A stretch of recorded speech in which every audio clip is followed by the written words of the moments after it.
Hi, everybody. I'm David Paparelli, co-founder of M-Cultivo, and welcome back to the Cupping Table podcast, where the best coffee producers and buyers share their stories, insights, and outlook on the specialty coffee space. Our guests today are from Longboard Coffee in Boquete, Panama. Longboard has consistently produced some of the most beautiful coffees in the world. It started with a spark in the year 2000, when Justin, the founder of Longboard, moved to Boquete for the first time. Justin had a pedigree in coffee that was unmatched. He produced coffee that touched lives and showed the world what coffee could in fact be. He did it in a way that challenged conventional wisdom in coffee. And Justin unfortunately passed away recently. But one thing is certain, is that he had a deep passion for coffee, but a lasting love for his family. And today, Noemi and Sophia are here to carry on that spark that started 25 years ago.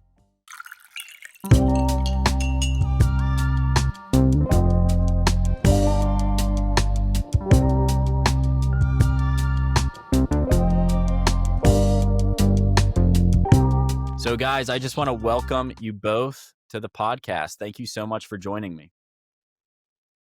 Thank you for having us. So I start these podcasts off with the same question, which is, what is the best cup of coffee you've had recently? I'm assuming both of you guys are coffee drinkers. Longboard's the best coffee I've had recently. Yeah. Yeah, definitely. We've tried many Longboard coffees, especially coffees from the auction. Boy, there's something else. Yeah. Do you guys drink your own coffee every single morning? Is this kind of a habitual thing for you, or do you try other coffees throughout the week? What do you guys usually do? We drink coffee, Longboard coffee. Any other coffee is probably banned from our household. And it's only on special occasions, really. I've tried some great coffees also from this area, from Boquete. So, yeah, Well, but Longboard is obviously the highlight. yeah, I'm sure you guys have you guys have had such an insane year in Panama, specifically with competition coffees and lots from Esmeralda and Best of Panama and Lamastus even doing some interesting things. Some of the best coffees ever produced have come out of Panama. I know your farm is right up there, but surely you've been able to try some of those coffees, hopefully along the way in this season. Absolutely. I was lucky enough to try one of Esmeralda's great competition coffees, and it was fantastic. They do a great job over there, so kudos to them. And you guys both grew up, and you guys both grew up around the coffee farm. Is that right? Yes, that's right.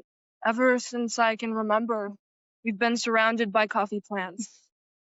And tasting coffee, I mean, is this something that you started at an incredible, I mean, were you cupping coffees when you were, 5-6 years old, or is this something that you got into a little bit later? How do you get into coffee when you grow up around coffee that way?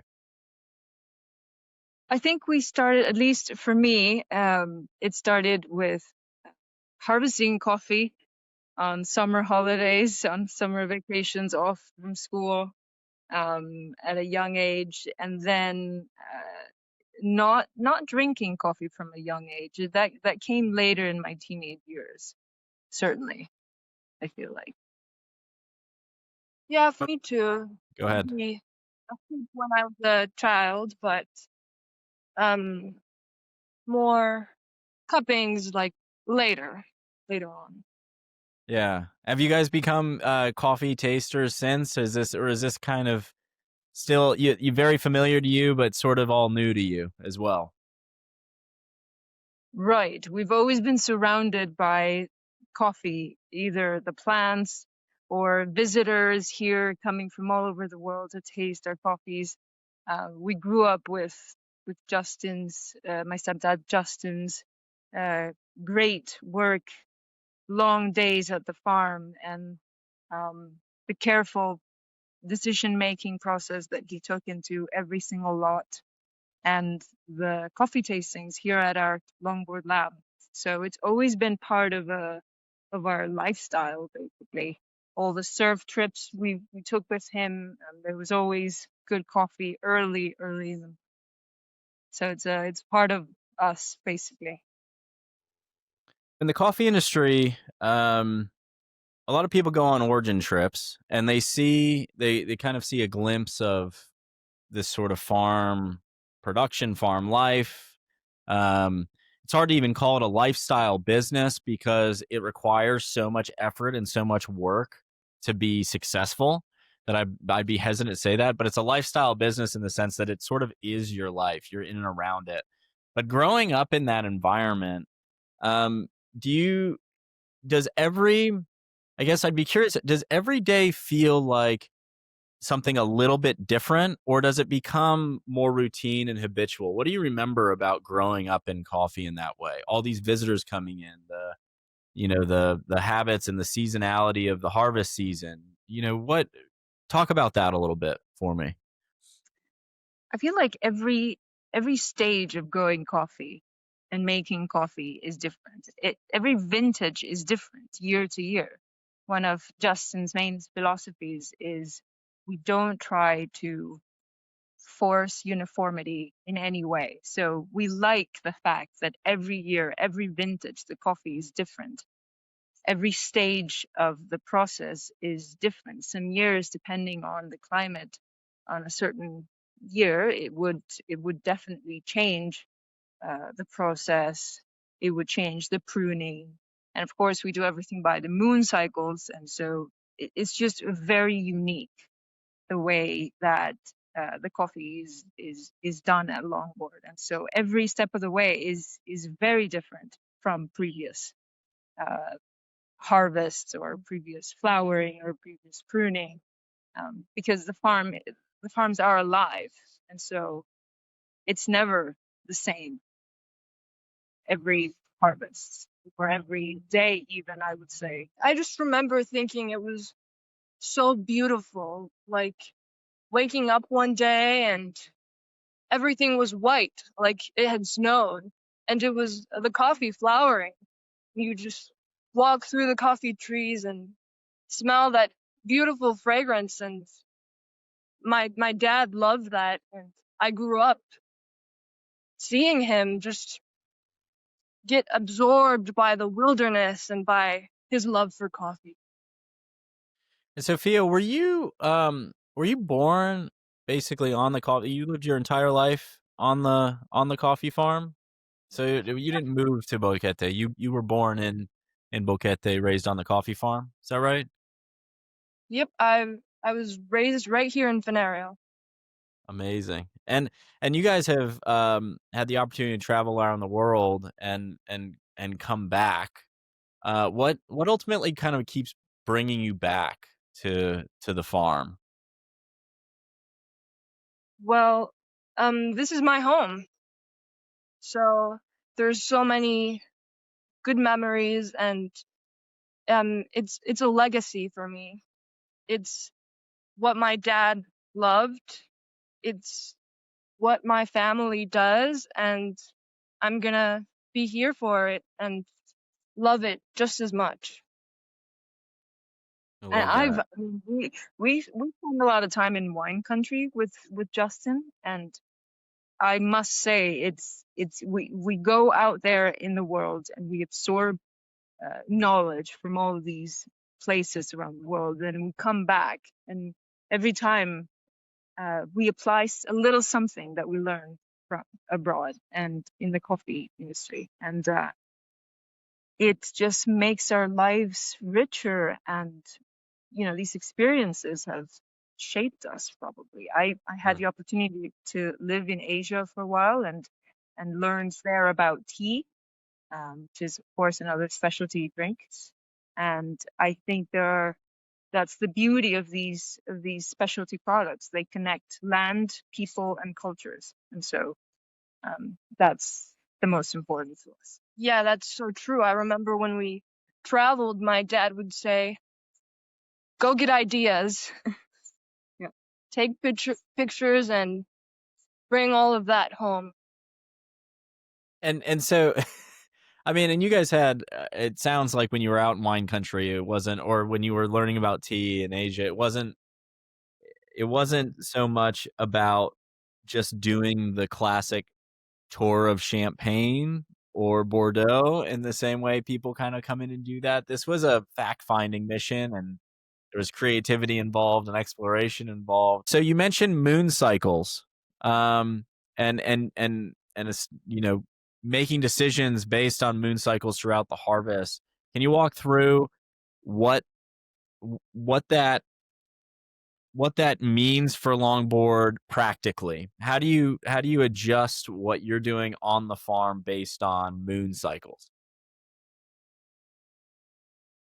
Well, I think the moon cycle, what we've learned in this journey from Justin is that coffee growing for longboard is not about control, but about rhythm and about nature and having the terroir express in the most authentic way possible all of the factors that have to do with that impact the coffee in many ways. And it's more than one factor.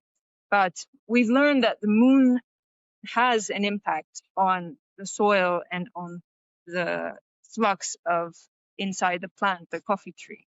And so we were able to find different tastes according to different moon cycles, when you harvested or when you prune it.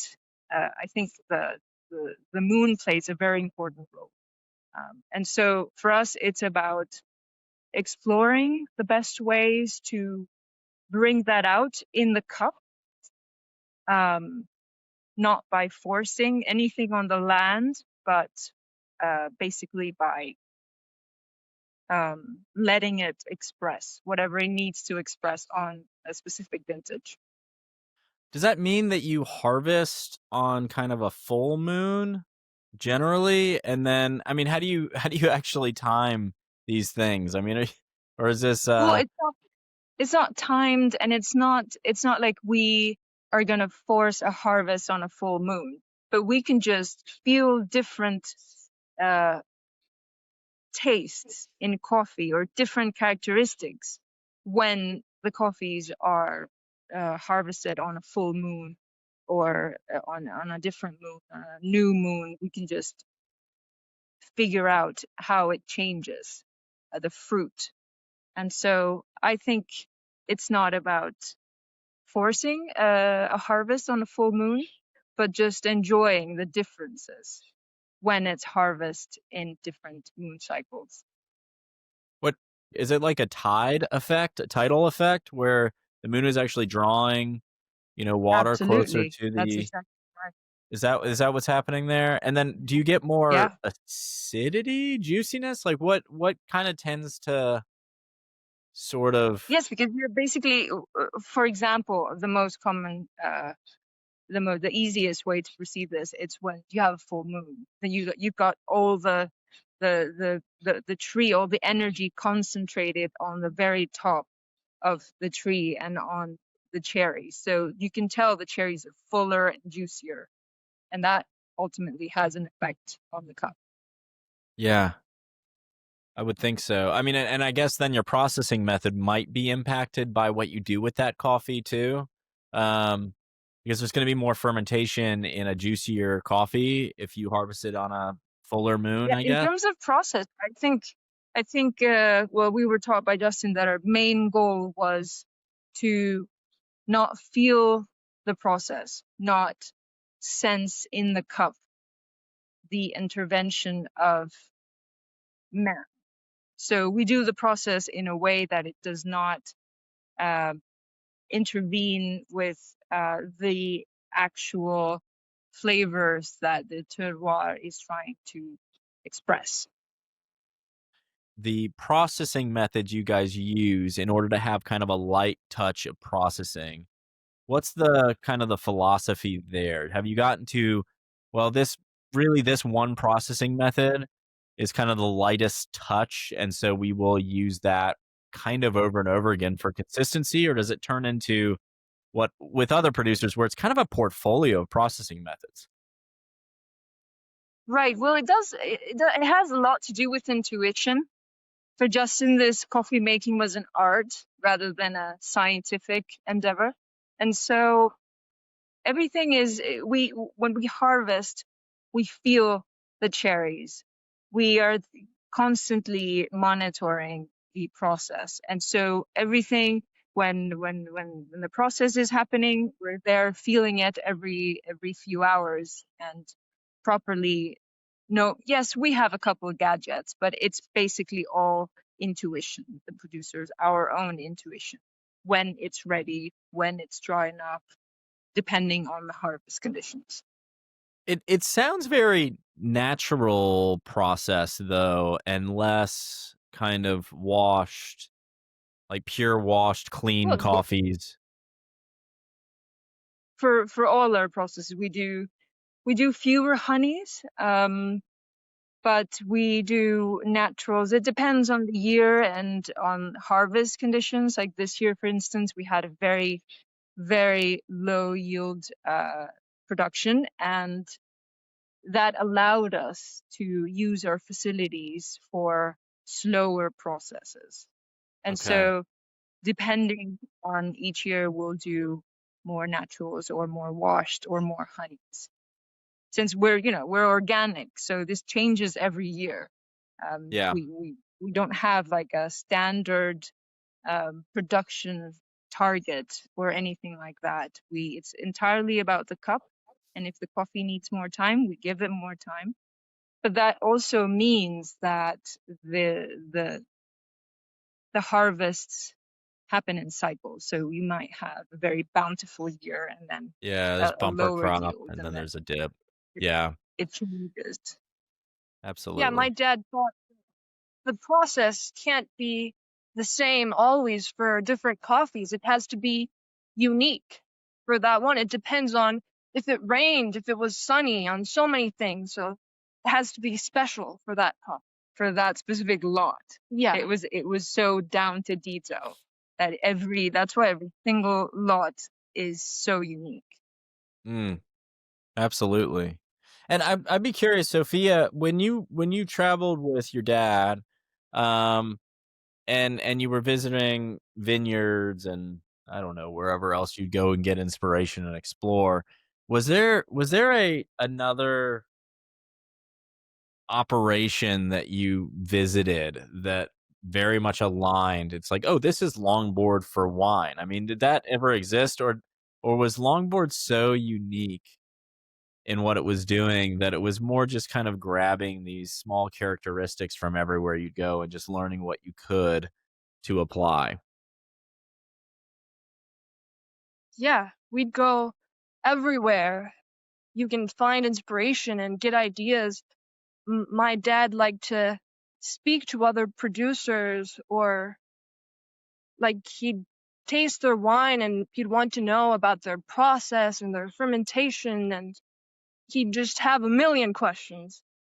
And we also went to Alessandro's, and he's a Michelin starred restaurant, and my dad was so inspired by him because the the detail they put into everything is just so amazing. So yeah, there were ideas everywhere. He used to say if coffee was easy, it would be wine. That's Yeah. well, that's what I was just gonna ask you. Is I say that all the time. If I want to make the most money as possible, right? I would do what we're doing in basically any other industry, right? Um, and I'd be curious, did you ever feel like you were sort of born in coffee, but you belong in wine, or you belong as a Michelin star chef? Did Justin ever think that way? Did you guys ever think that, maybe we should go do something else? No, we belong in coffee all the way. it's been a passionate journey of our family, and so I don't think we would change that for the world.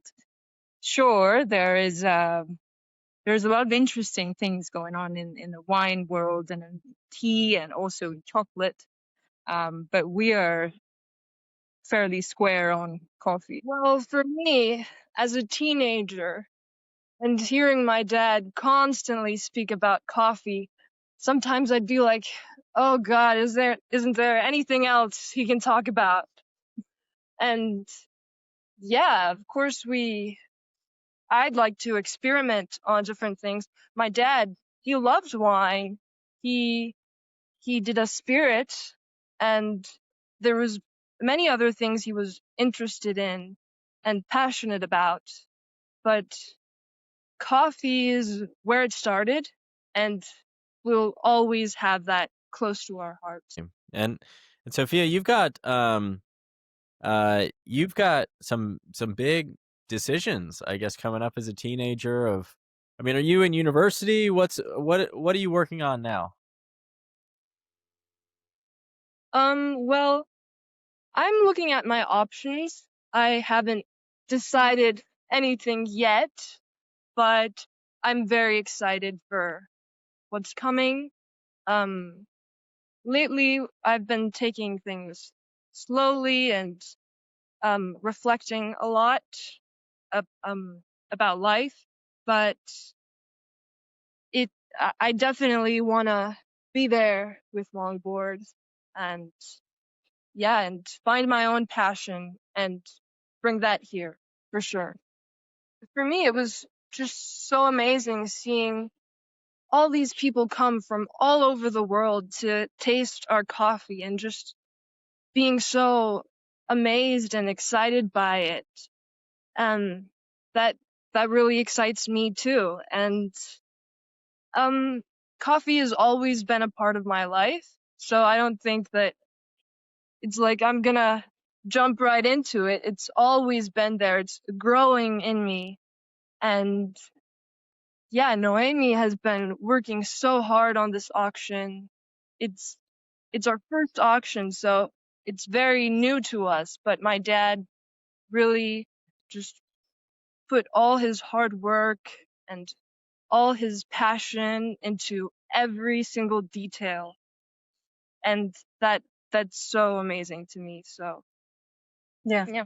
On my side, I think so. I came back to Panama. I was living and working abroad for many years, and I got back recently. And last year, I decided to give it a shot and work for Longboard.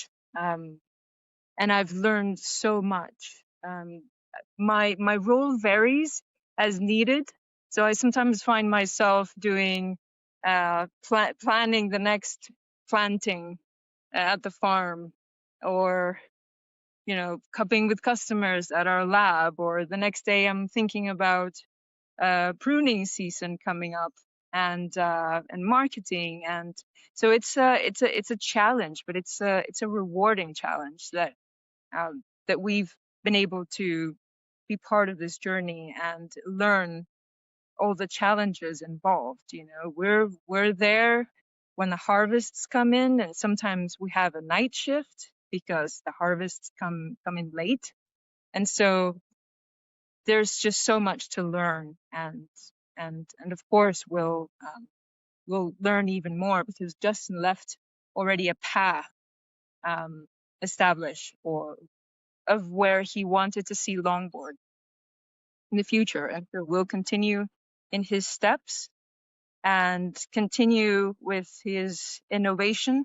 He was always doing experiments here and there, and so it's gonna be a challenge to step into his shoes, but we are prepared and determined to follow his legacy. And so there is no other way. This is our purpose. Yeah, my dad said that you have to earn things in life.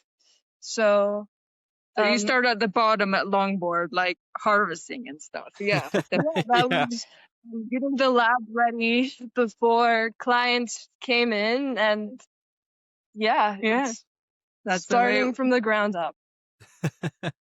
That's a good way to do it. It's tough on your kids, but I think it's a good lesson for all parents out there, all kids out there, that there's a few ways to learn things, and that's a very good way to learn things, is start at the very bottom, right? As you guys look out with Longboard, I mean, obviously you mentioned the auction a few times. Into the Mist is your first auction you'll ever do, October 1st. I'll keep reminding people of that, because this is such a dream of Justin's, and seems like such a milestone. But I would be curious, as you look out, Noemi, you mentioned that there's a path created and there was a vision for what Longboard could become. What are some of the other milestones that you see in the next, I don't know, 3 to 5 years that you hope to achieve with Longboard? Well, I think probably getting specialty coffee out there to more people is always the goal.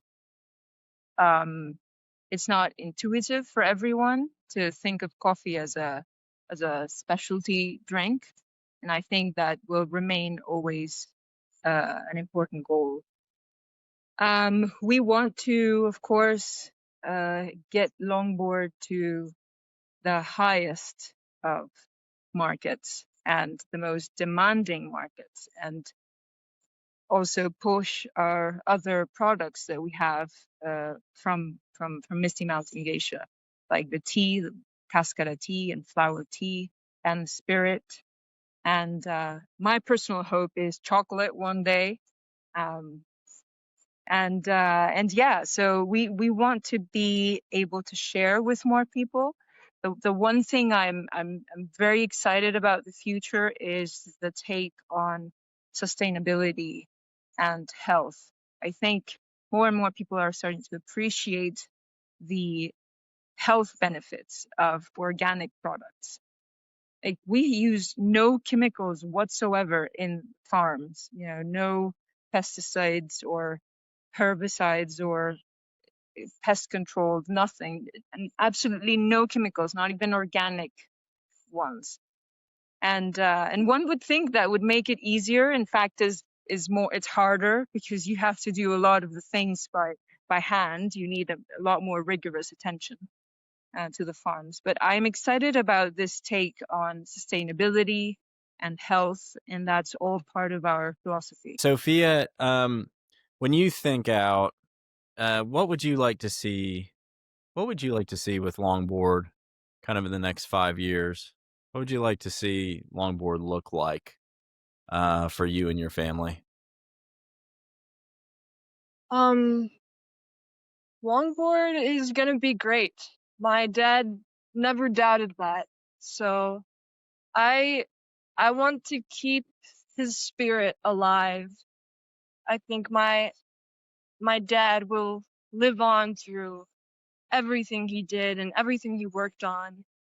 I want to see that. I want his dreams to come through us, and we want to travel and see the world and take our coffee everywhere, so many people can just enjoy it and Yeah.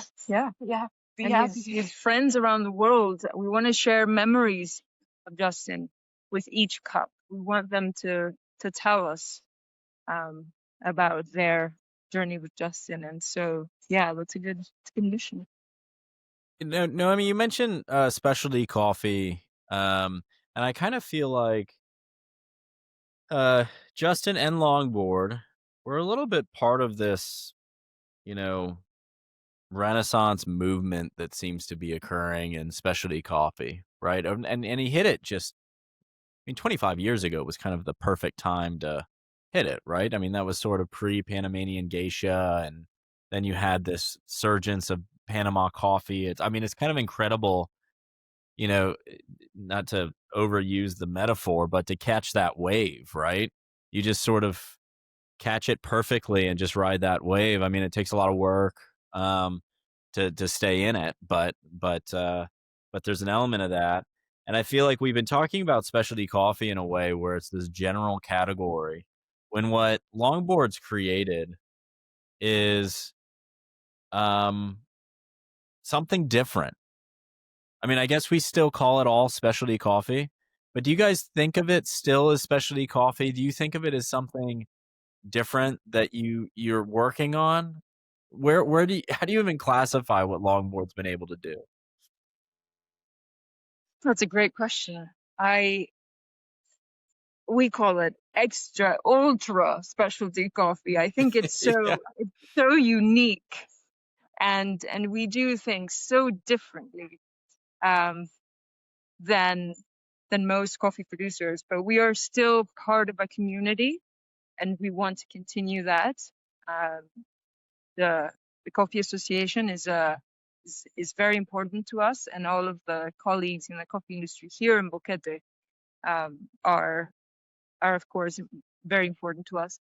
But I think geisha has come a long way, and it has taken us to a whole other level within the specialty coffee, that it deserves its own category, not just Longboard, but just the Boquete geisha in general. And we are proud to be part of that. It's been a long way, and we were fortunate enough to have uh, my stepdad Justin starting this, catching the wave, like you said, and we plan to continue and to innovate and to bring Panamanian geisha to further heights, not just Longboard, but the entire movement. And Sophia, your dad seemed a lot. I mean, there was this sort of courageous renegade aspect, it sounded like, to him, where it was like, we're gonna do coffee, but we're gonna do it in an unconventional way. We're gonna do it in a way where we forget all convention, and we're going to, move forward with, what what we think is right, what we think is truth, no matter where that comes from, whether that inspiration comes from. But at the same time, you guys have been very much a part of this Panamanian Boquete community, right? Learning from each other, and that idea of rising tide lifts all boats. Um, did you see Longboard get? Do you feel that Longboard was more influenced by the Boquete Panama community, or did you feel that your dad was doing more of the influencing, I guess, as he kind of grew his farm operation? Yes, my dad had many unique and great ideas that he shared on the SCAP groups. He spent a lot of time in meetings, always giving his input and his opinions to make this community better. But Longboard being so unique and so small, and in a way very different from other farms, and he was on a league of his own. And yeah, Longboard has so many things that put us apart and make us special. That was my dad, his ideas, he was always looking for something new, for a new project to learn. He wanted to learn to make himself better, with everything he did. And I think a lot of his inspiration actually came from surfing. He spent a lot of time out there reflecting and with nature. He was an adventurer. He loved a challenge. How do you maintain that culture, that mentality, that ethos going forward? How do you carry that? I think we have to apply what he taught us ever since I am a small child. We were brought up. He didn't just do this with coffee. He did this with us. And I think that will be a great force and inspiration to continue in his paths, because this is the way he was. This is his everyday him, just thinking outside the box and bringing out new, sometimes even crazy ideas, we would say, but they resulted out fantastically. And so we just have to apply what he taught us growing up. Yeah, it's the way we were raised. We will always find inspiration in the things we love. My dad always pushed me, and he said that everyone has a passion and that you just have to find yours. And that's something I always keep in mind. My dad said, I don't care if you're a taxi driver, just be the best damn taxi driver there is. So, yes, that will always be with me. Yeah, what's so interesting about it too, which I think is beautiful, is that it's more of a taught or a learned approach to life or to things, and not necessarily of this is how you do processing, and this is how you harvest coffee, and this is how you. Um, it's more this nature of kind of critically thinking around things, and using creativity to solve problems, and sort of constantly learning and trying to be the best you can. Absolutely. Uh, which And is it, and just it, and it so. also, oh, sorry, I just wanted to mention that the operation is so small and so tightly controlled that, we are able to innovate and experiment and use creativity um, easier probably than farms that have, hundreds of years of tradition and have probably an already set formula. And I think that's a challenge, and it's also a positive trait that we can. And my dad use. Also said that just go into nature, go into the wilds, and meditate in the silence, and things will come to you, ideas and inspiration. I would be curious though, because it sounds like he is. You mentioned that Michelin star chef being one of the most aligned culturally or biggest inspirations of how they do things, and there's a meticulous, obsessive, almost controlling element of that where you have to be all over everything all the time. Yes, you're only as good as the ingredients that you have in a dish, but also the practice of perfecting that art form and that process. I would love to hear from you guys when you felt that you had more leeway to actually experiment in coffee, or if you ever, or if, is this going to be sort of a first time this next harvest season where you feel like, oh, we kind of get to make more of the decisions and sort of take more on. Well, we'll take more on as the time comes, but I think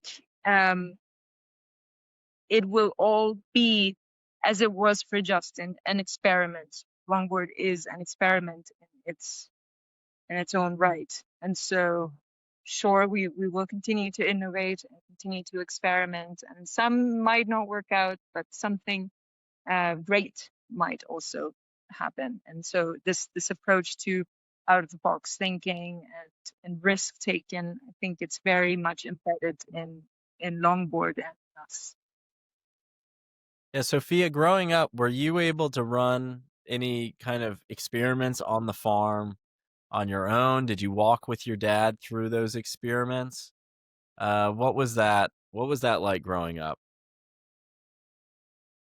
Well, yeah, for sure. We would go to the farm and he would talk about what's going on, how the weather would affect this coffee. He had different lots that he'd name, and gardens, yeah. Yep.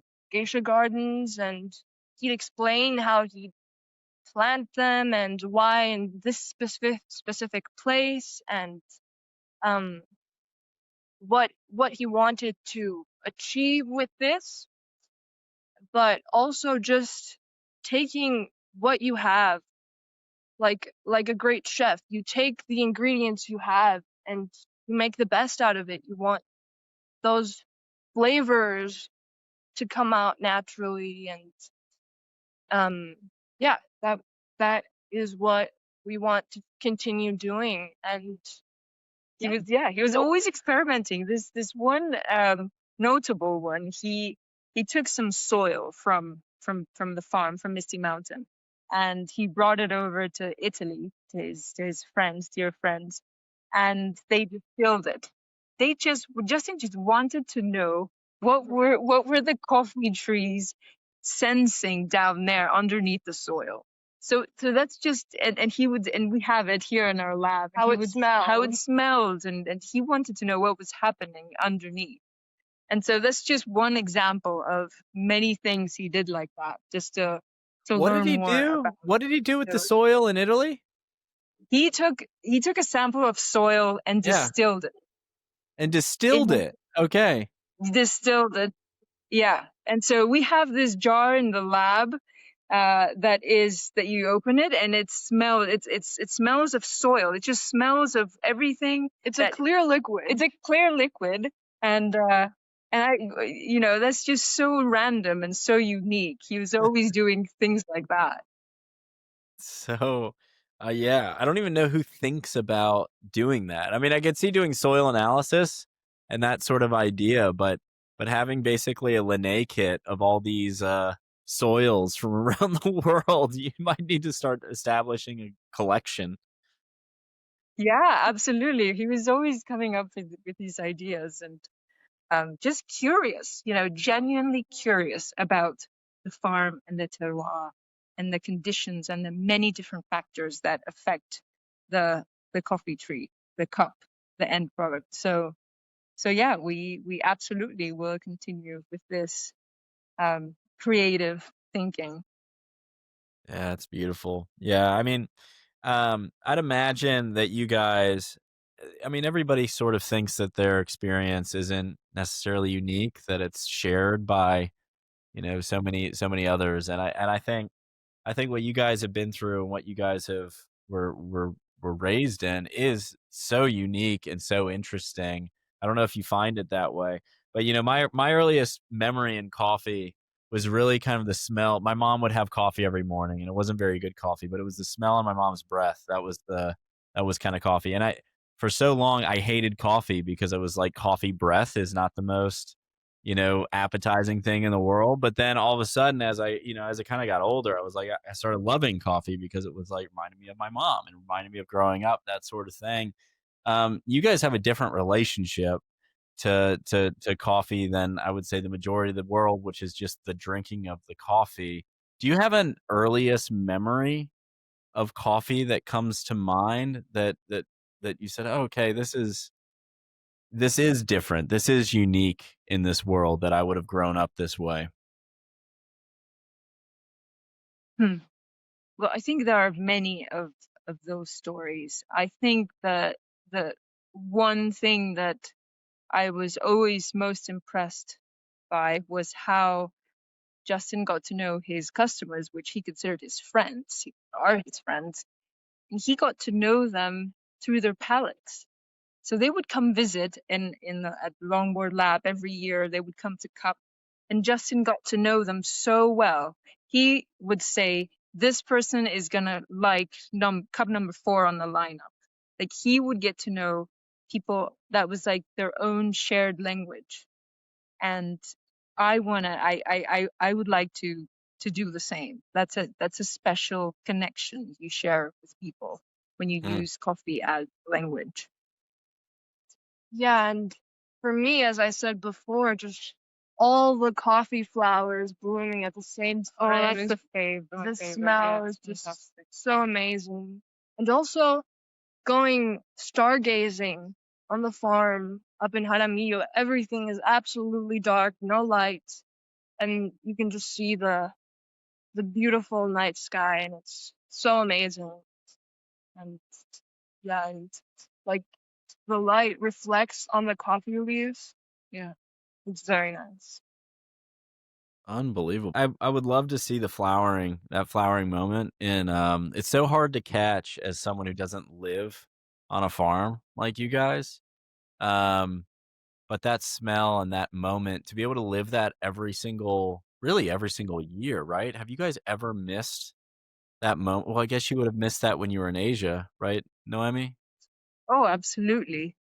It's just so unique, and it happens so few days a year, that when it happens, it's really special.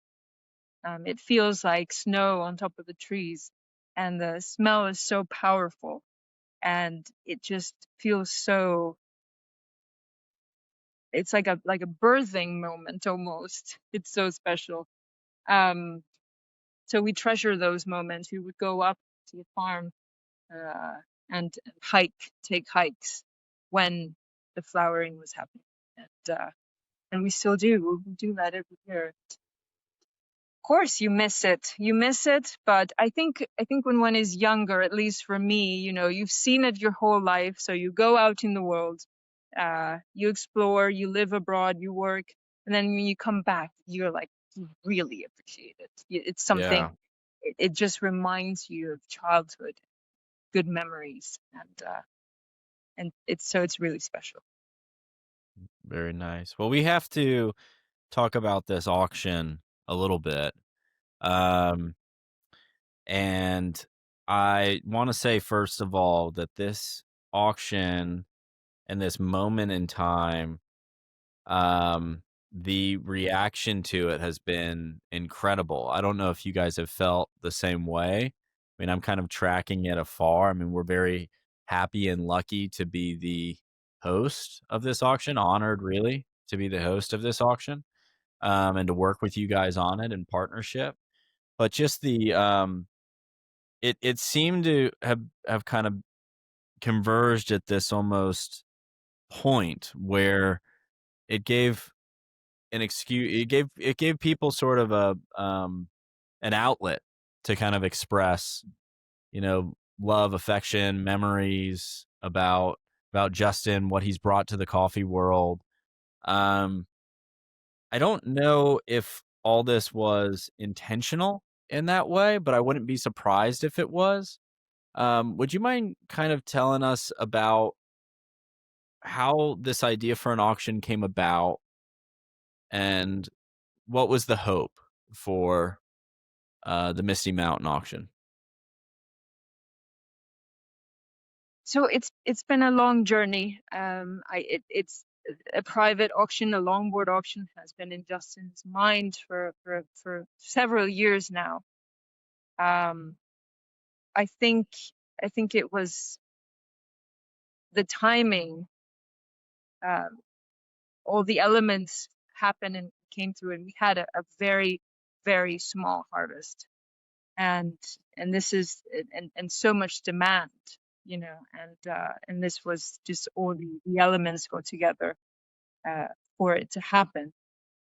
Justin was closely involved in every aspect of it, and since he's been thinking about this for many years, he already had a very clear idea of what he wanted, um, from an auction. As you know, the lots are quite small, tiny, I would say, and they are entire lots. So the thing with we've taken part in the Best of Panama auction, and it's, we think, a fantastic event, and if yields allow, we will continue to take part. But in really low yield years like this one, um, the quality of the bean actually shines through all the energy of the plant. It's a lower yield, but the quality is even higher. And so we thought, it would be a pity to blend these fantastic lots, in order to take part in a different auction. And so it was Justin's firm belief that the individual lots were so much better than any blend that he could come up with. And so this was, I think, the main reason that pushed us to make the auction. But like I said, he's had this idea for a long time, to present the coffees in the way that he thought would express the authenticity of the terroir. And so yeah, we worked really hard to bring this out. I don't think it had any intentional, certainly not from our side. It was he was working on it until very recently, and it is our great sorrow that he's not going to be able to see it. I mean, he will see it because he's with us. But yeah,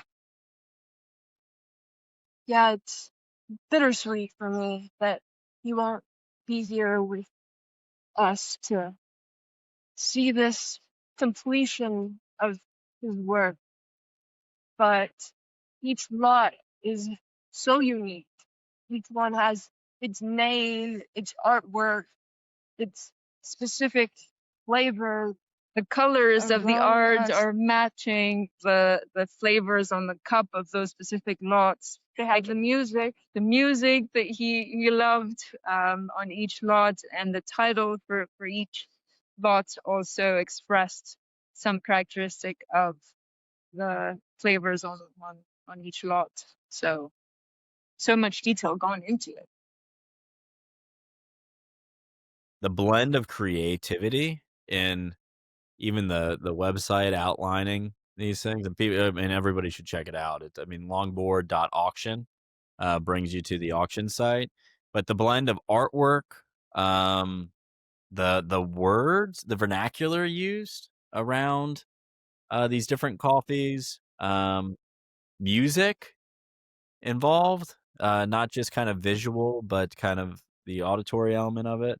It really is. It's almost like kind of walking through an art gallery. Yeah, And then he each lot blended is its all own the art feature. form. It's organoleptic art, and so he blended so many things that he loved and enjoyed.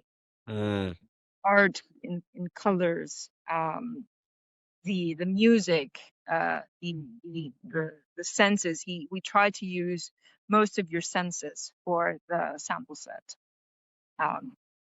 so that makes it extra special. It's And definitely an art. did you, and the word you use, organoleptic art? Is that what you said? So it's just like full sensory experience? Is that what that would mean? I love that. I've never heard that. I think that's a great descriptor of this, and how this will be perceived as well by people that are lucky enough to be able to experience it.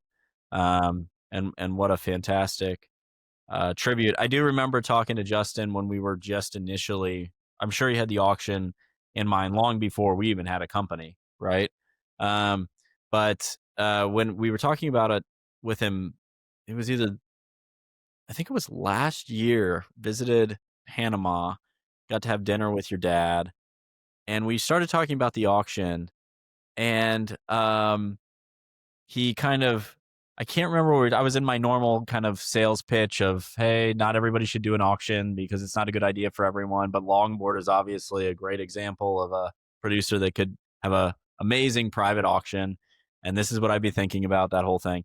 And I can't remember what we were talking about, but he just looked up in a moment, and he kind of had this twinkle in his eye. He's like, I just felt something. I think the timing is right to kind of do this auction. And all that you guys have shared today about how he harvests coffee, his approach to kind of life, his approach to processing coffee, his approach to this idea that every decision doesn't have to be such a strategic pressured moment. It can be more of a flow. The timing is right, and does it feel like the right time to do something or not, right? And I think there's so much meaning behind that I hadn't put together until actually talking to you guys today, of how kind of impactful that one.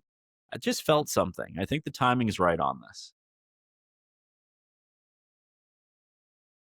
Oh yes, absolutely. And his getting his ideas out there was also very important to him, in the sense that there are so many theories, about coffee, what makes it great coffee, and actually he always believed that it was a combination of factors rather than one specific uh, factor like elevation. You know, there are so much more going on. It's like an ecosystem. And so getting that idea out there uh, is very important to us. Absolutely. And this is unique for you guys too, right? Because this is sort of new leadership. I mean, this is kind of the, the launch, some sort of relaunch party. It's carrying on the legacy, but you guys are stepping into a position and taking on the charge of Longboard and the legacy that's been left. Do you feel that this auction do you feel pressure around this auction in that way? How are you guys feeling about all this? Thank you. I wouldn't call it pressure. I'm sad. My dad isn't here. But I'm also excited because this was his dream. And I think everything is exactly how he dreamed it. It's finally real. It's happening. And that's awesome. Yeah. It's our turn to apply everything that he taught us. And I'm excited for that. I am terribly sad that he's not here with us. But I can also think of him telling me, okay, you've had your time to learn, and now it's time to apply everything that I've taught you guys. So Have it's a you challenge, but it's a guys, good. were you guys expecting this amount of kind of outreach support? I mean, I was on your Instagram a week or two ago, and the amount of kind of reshared stories and reels and the amount of just insane pouring of love for this man. Were you guys expecting that would be a surprise for me, but that might not have been a surprise for you for the amount of people that your dad touched in his life. Were you guys surprised by that reaction? Yes and no. I think I was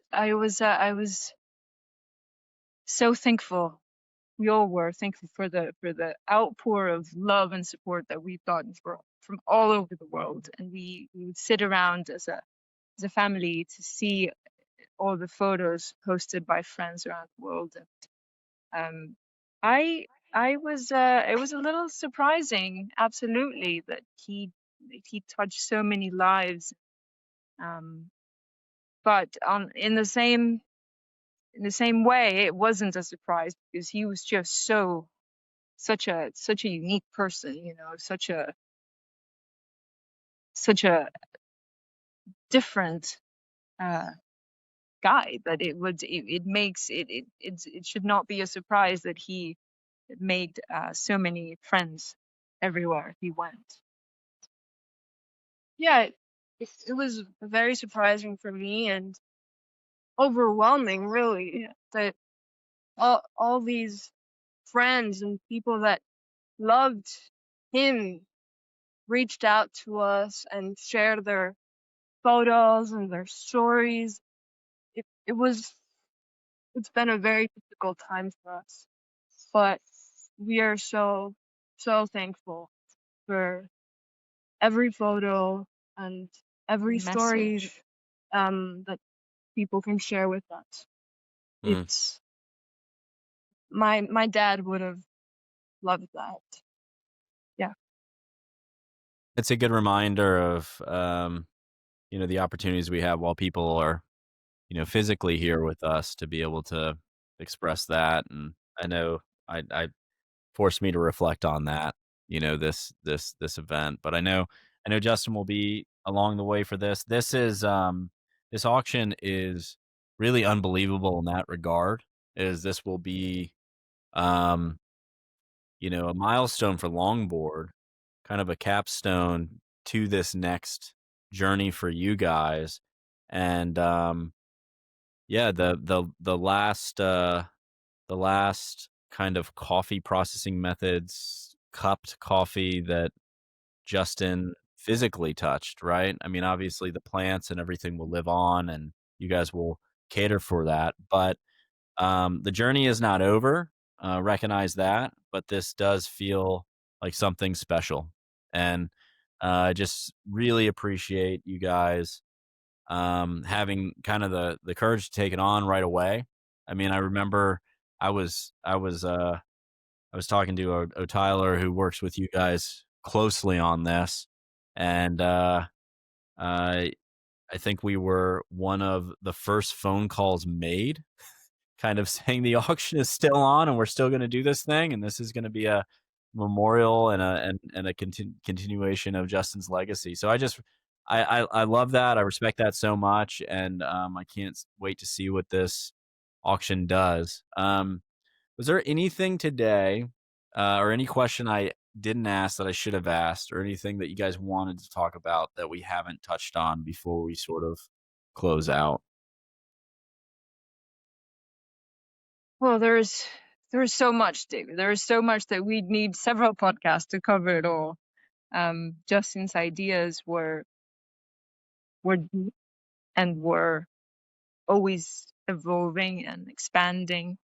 But what I would like for people to take out of this is that his soul will live on through to Longboard Coffee, and in every cup that we produce, it is his mind and soul and heart in there, and it's just it's something that means a lot to us, and hopefully we can make him very proud, and our friends in the coffee community as well. I think there's a lot more to discuss on terms of farming practices and factors that make Misty Mountain special. I just want to say that this auction is my dad's. It's his spirit, and I want that when people try this coffee, that they're transported to the farm, completely in bloom, all the flowers. With every sip, they're stargazing or surfing a great wave and experiencing all these beautiful things in life. That is beautiful. Well, thank you guys so much for agreeing to do this. Thank you for continuing this legacy. I think it's so important and incredible that you guys have been able to step into this so quickly. So, the auction for everyone listening is October 1st. You can go to longboard.auction to register. Everyone should register, and even just to see this occur. There are cuppings happening around the world. I think there's a few yet to happen. There will be a lot of private cupping. So if you're lucky enough to get an invitation to try these coffees, I think I don't think I have to convince anyone to do that, but they should. And just follow along on this, because it's such a beautiful story. And these ladies have done such an amazing job in carrying this brand, this dream, this legacy forward, and they deserve the credit going forward for that, for sure. So thank you guys both for being here, and we will see you on October 1st for the auction, Into the Mist. Spirit of Longboard, thank you for having us, David. Thank you so much, Dave.